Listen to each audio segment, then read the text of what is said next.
За юу цаан залжтай шинэхэн бичлэгээр уулзж байгаа да тавтай байна. Энэхүү бичлэгэн дээр хэдүүлээ Don Dior-ын Devil Inside цомог дээр ревю хийх байгаа.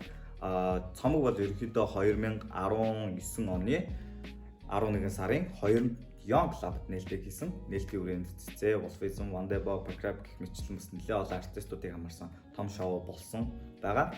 Тэгээд ихэнх дуунууд нь бол Fibonacci студиудээр бичигдсэн. Ихэнх дууных нь бас mix mastering дээр Fibonacci студийн sound engineer Tom гэж залуу ажилласан байгаа. Нэлээд чадварлаг залуу байгаа. Ер нь бол одоо сүүлд гарсан viral болж байгаа дуунууд ихэнх mix mastering хийж байгаа бас өөрөө дуу гаргадаг тийм артист залуу байгаа. Миний хувьд бол цомог хамгийн анх гарна гэдэг одоо шоумыг сонсоод мэдээллийг хараад нэлээд хүлээлттэй байсан, нэлээд том хайпыг өөртөө тавьсан. Гэвч цомог маань бол дижитал хэлбэрээр бол тавигдаагүй, онлайн сторуудад тавигдаагүй, зөвхөн биетээр боёо CD-гээр тавигдсан. Тэр нь бол жоохон энэ цомгийн сул тал нь байсан болов уу гэж маркетинг менежмент талдаа ер нь бол жоохон сул тал нь байсан болов уу гэж бодож байна. Ер нь онлайн сторуудад байршуулаад тэндээс ягаад ашиглах цомыг бол ашиглаагүй болоо гэдэг дээр бас нэлээд гайхсан. Миний бодсноор бол яаж хийж ягаад онлайн сторуудад тавьсан бол илүү ашигтай, илүү олон хүнд хүрэх байсан болов уу гэж бодож байна. Гэхдээ ямар ч байсан Тамира буюу AK Амира гэдэг найзынхаа ачаар цомгийг сонсоод ревю хийх бэлэн болсон байна. Ерөнхийдөө бол сүүлийн бараг 10 хоног Don Dior-ын цомгоноос өөр юу сонссонгүй. Тэгээд сонсох тэтгэлээ бас хуваалцах бэлэн болсон байна. За тэгээд хэдүүлээ хамгийн гол болох цомгийнхоо дуунууд руу орцгоё. Тэгээд ер нь бол 17 тракнаас бүрдэж байгаа. Ер нь бол 14 байна уу, бараг 15 дуу Don Dior-ын өөрийнх нь дандаа соло уран бүтээл байгаа. Тэгээд нэг хоёр дуун дээр бол хамтарсан байгаа. Цэцэтэй хамтарсан, гүрвэлтэй хамтарсан, Нямбатай хамтарсан байгаа. Гэх мэтлэн бас артистуудтай хамтарсан байгаа. Тэгээд цомогоос хамгийн таалагдсан зүйл нь юу вэ гэхлээр мэдээж цомгийн нэр нь Devil Inside. Тэгээд одоо хамгийн цомгийн одоо таалагдсан дуу гэх юм бол Desire, Breathe гэсэн хоёр дуу нэлээд таалагдсан. Ер нь бол жоохон emo rap талдаа дуу.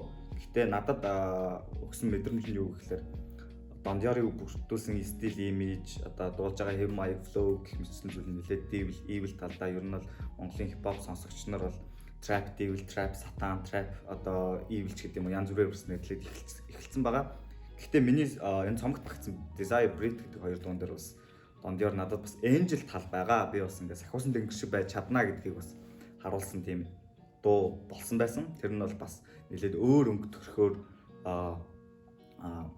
Don Dior-ыг ингээд мэдрэхэд бас нэлээд гоё байсан. Тэр талаараа надад энэ эмо доонууд нь бол нэлээд таалагдсан. Тэгээ бусад доонууд бол ерөнхийдөө нэлээд бүгдээрээ чанартай, бүгдээрээ ер нь бол нэг гойжлох дуу бол надад нэг байхгүй байгаа. Тэгээ ер нь бол бүгдээрээ чанартай дуу болсон. Тэгээд энэ хоёр дууны хувьд бол содон байсан гэдэг утгаараа таалагдсан байгаа. Тэгээд бас Don Dior-ын нэлээд таалагддаг зүйлсийнх нь нэг нь юу вэ гэхэлэр бол гадаад имижээс гадна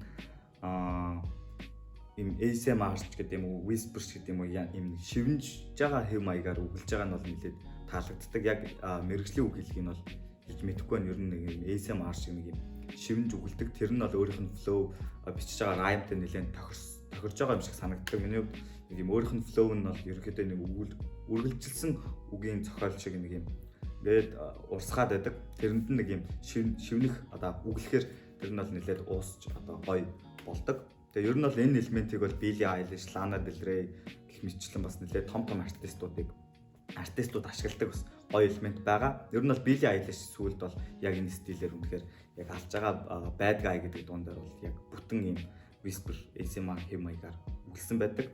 Тэгээ Don Dior-ыг яг бусад Монгол артистуудаас бас ингээд ялгагдаж өгдөг, онцолж өгдөг зүйл нь бол стил имижээс гадна өөрийнх нь шивнж байгаа юм шиг үгэлэлт нь бол нэлээд бусдаас бас онцолж өгдөг өөрийнх нь зүйл байгаа. Ер нь бол одоо энэ шивнэж байгаа юм шиг дуулж байгаа нь бол хүнд бол хамгийн их ингээд хүрдэг гэж одоо эрдэмтэд нотолсон байлаа. Яг тэгэхээр бас сүүлд ингээд ASMR бичлэгүүд бас нэлээд хүмүүс үзэж гин ингээд тарих амраадаг, юу гэдэг чи стресс тайлдаг ч гэдэг юм уу, бас шинжлэх ухааны баталгаанууд байдаг. Тэрийг бас ингээд дуу руу шилжүүлээд бас ингээд өөрийнхөө хэм маягт шингээгээ дуулж байгаа нь бас нэлээд таалагдаж байгаа. Тэгээ бусад дууны хувьд бол ихэнх нь бас клипүүд нь цацагдчихсан, нэлээд олонд хүрчихсэн дуунуудаас багтсан байгаа.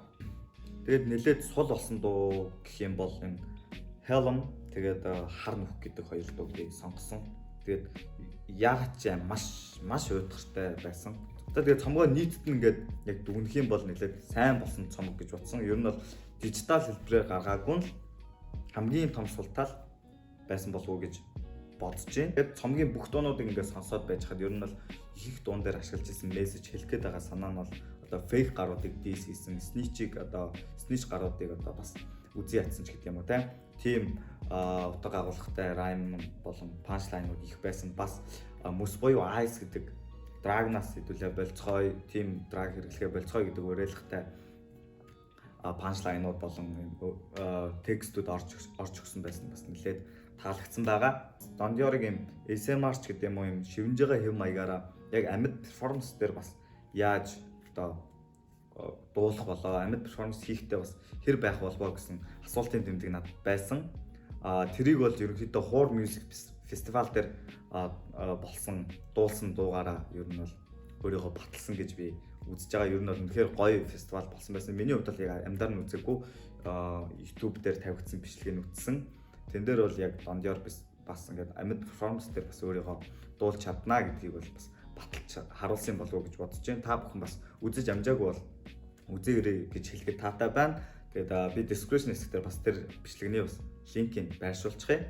Тэгээд цомгийг худалдаж авахыг хүсвэл бол зөвхөн биетээр нь худалдаж авах боломжтой байгаа. Та бүхэн Don Dior-ын Facebook руу ч юм уу юу пэйж руу бичиж байгаа ер нь бол тэгж жагаад биетээр нь худалдаж авах бас боломжтой байгаа. 10,000 төгрөгөөр зарагдаж байгаа юм байна лээ. Тэгээд хайгаад олоод өөртөө сонсон үст тийм ээ.